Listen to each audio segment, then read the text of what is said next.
ദാ ജാറിൽ നമ്മൾ ഒഴിച്ച് വെച്ചിട്ടുണ്ട് നല്ല അടിപൊളി ഹെൽത്തി ആയിട്ടുള്ള നമ്മുടെ പപ്പായ ഷേക്ക് എങ്ങനെയാണ് തയ്യാറാക്കുന്നതെന്ന് നമുക്ക് നോക്കണ്ടേ.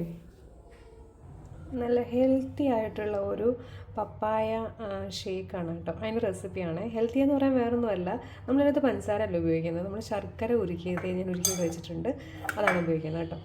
അപ്പോൾ പപ്പായ ഏകദേശം ഒരു ഒരെണ്ണത്തിൻ്റെ പകുതിയൊന്നും എടുത്തിട്ടില്ല കേട്ടോ, അതിൻ്റെയും പകുതിയാണ് ഞാൻ എടുത്തിരിക്കുന്നത്. പിന്നെ കുറച്ച് ബനാന ഉണ്ടായിരുന്നു, പിന്നെ കുറച്ച് ഡേറ്റ്സ് എടുത്തിട്ടുണ്ട് കേട്ടോ. അപ്പോൾ ഇത് നമ്മൾ മിക്സിയുടെ ജാറിലേക്ക് ഇടുന്നു. നല്ല തണുത്ത പാല്, ഫ്രിഡ്ജിൽ വെച്ച് തണുപ്പിച്ചെടുത്തിരിക്കുന്ന പാലാണ്. ഇതെല്ലാം കൂടി നല്ല രീതിയിൽ നമുക്കൊന്ന് അടിച്ചെടുക്കണേ. പിന്നെ ഞാൻ കുറച്ച് ചിയാ സീഡ് ഇന്ന് സോക്ക് ചെയ്യാൻ വെച്ചിട്ടുണ്ടായിരുന്നു, അതും കൂടി നമ്മൾ ചേർക്കുന്നുണ്ട് കേട്ടോ. അപ്പോൾ ഇത് ഡെയിലി കഴിക്കുകയാണെങ്കിൽ കുറച്ചും കൂടി നല്ലതായിരിക്കും. ശർക്കരയൊക്കെ ആയതുകൊണ്ട് വലിയ കുഴപ്പമൊന്നുമില്ല. ഡെയിലി ഒന്നും കഴിച്ചില്ലെങ്കിലും ആഴ്ചയിലൊരു 2 പ്രാവശ്യമൊക്കെ കഴിച്ചു കഴിഞ്ഞാൽ വളരെ നല്ലതാണ് കേട്ടോ. ഹെൽത്ത് ബെനിഫിറ്റ്സ് ഒരുപാടുള്ളൊരു സംഭവമാണ് നമ്മുടെ ഈ പപ്പായ എന്ന് പറയുന്നത്.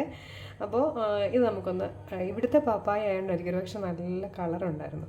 അപ്പോൾ കണ്ടിട്ട് ഞാൻ വാങ്ങിച്ചതാണ്. നല്ല നമ്മുടെ ഈ പംകിൻ, നമ്മുടെ എന്താ പറയുക, വാട്ടർമെലൻ്റെ ഒക്കെ ഇല്ലേ, അതുപോലെയൊക്കെ ഇരിക്കും, പക്ഷെ നല്ല ടേസ്റ്റുമാണ്. അപ്പോൾ നാട്ടിലെ ആ ഒരു അതിൻ്റെ അത് ഒട്ടും സീഡ് ഉണ്ടായിരുന്നില്ല.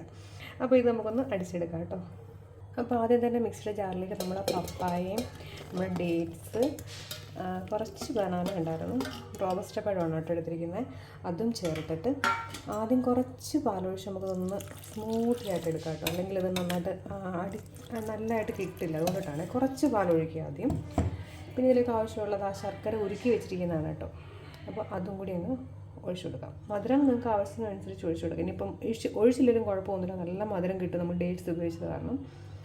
പിന്നെ ഒരു ഫ്ലേവറിന് വേണ്ടിയിട്ട് ഞാൻ എന്താ കുറച്ച് വാനില എസൻസിൻ്റെ അത് ഒഴിക്കുന്നുണ്ട്, ഒരു മണമൊക്കെ കിട്ടാൻ വേണ്ടിയിട്ടാണ്. ഇതുണ്ടെങ്കിൽ മതി, ഇല്ലെങ്കിൽ നിങ്ങളൊരു ഏലക്കയോ ഒക്കെ എന്തെങ്കിലും എടുത്തിട്ടാൽ മതിയാവും. പിന്നെ ഒരു ആപ്പിളും കൂടി ഉണ്ട്, ഞാൻ ജസ്റ്റ് അത് കട്ട് ചെയ്യാൻ മറന്നുപോയി. അപ്പോൾ നമ്മൾ ആപ്പിൾ കട്ട് ചെയ്തും കൂടി ഇട്ട് കൊടുക്കുന്നുണ്ട്, ഒരു ചെറിയൊരു ആപ്പിൾ കേട്ടോ. അപ്പോൾ എല്ലാം ഇതിൽ ചേർന്നിട്ടുണ്ട്. ഇനി നമുക്ക് നല്ല രീതിയിൽ അങ്ങോട്ട് അടിച്ചെടുക്കാം. ഇതാ നല്ല പേസ്റ്റ് രൂപത്തിൽ അരിഞ്ഞിട്ടുണ്ട്. ഇനി നമുക്ക് ആവശ്യമുള്ള പാല് നമ്മളത് ഇപ്പോൾ വീട്ടിൽ എത്ര ആൾക്കാരുണ്ടെന്ന് വെച്ചാൽ അതിനനുസരിച്ച് കൂട്ടി കൊടുക്കാം കേട്ടോ. ഇത് തണുത്ത പാല് ഞാൻ കാച്ചി വെച്ചിരുന്നതാണ് ഫ്രിഡ്ജിൽ. അപ്പോൾ ഇത് നമുക്കങ്ങ് അടിച്ചെടുക്കാം ഒന്നുകൂടി. അപ്പോൾ ഇതാ നമ്മളുടെ പപ്പായ ഷേക്ക് ആയിട്ടുണ്ട്, നമുക്ക് മാറ്റാം. ഇത് ഈ ബ്രേക്ക്ഫാസ്റ്റൊക്കെ സ്കിപ്പ് ചെയ്യുന്നവർക്കൊക്കെ പറ്റിയൊരു ഐറ്റമാണ് കേട്ടോ. ഇത് ഒരു കപ്പ് കുടിച്ചാൽ മതി.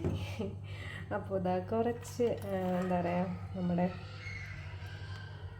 ക്യാഷ് ഇട്ടൊന്ന് ഡെക്കറേറ്റ് ചെയ്യുന്നുണ്ട്. ഇത് വേണമെങ്കിൽ മതി, തികച്ചും ഓപ്ഷണലാണ്. പക്ഷേ ഞാനൊരു സംഭവം മറന്നുപോയി, നമ്മൾ ചിയാ സീഡ് ഇടാനായിട്ട് കേട്ടോ. ചിയാ സീഡിനകത്ത് ഇട്ടില്ല, അതുകൊണ്ട് ഞാൻ കുറച്ച് ഇട്ടിട്ട് അങ്ങ് മിക്സ് ചെയ്യാമെന്ന് വിചാരിച്ചിട്ടുണ്ട് കേട്ടോ. അത് ഞാൻ മറന്നുപോയി കേട്ടോ. അപ്പോൾ നമ്മൾ ഡെക്കറേഷനൊക്കെ അടിയിലേക്ക് പോയിട്ടുണ്ട് കേട്ടോ.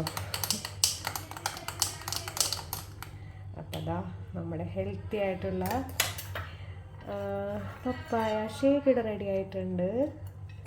ഇത് വേണമെങ്കിൽ ഇങ്ങനെ അങ്ങ് കുടിക്കാം, അല്ലെങ്കിൽ പിന്നെ ഫ്രിഡ്ജിൽ നമുക്ക് സ്റ്റോർ ചെയ്യണമെന്നുണ്ടെങ്കിൽ എടുത്തിട്ട് അങ്ങ് വെച്ചാൽ മതി. രാവിലത്തേക്ക് ഇപ്പം ഉണ്ടാക്കാനൊക്കെ സമയം എടുക്കുന്നുണ്ടെങ്കിൽ ഇത് ഫ്രിഡ്ജിൽ വെച്ചിട്ട് നമുക്ക് രാവിലെ ഇത് കുടിക്കാവുന്നതുള്ളൂ കേട്ടോ. കുട്ടികൾക്കൊക്കെ ഇങ്ങനെയൊക്കെ ഒന്ന് കൊടുത്തു കഴിഞ്ഞാൽ അവരതൊക്കെ കുടിച്ചോളും.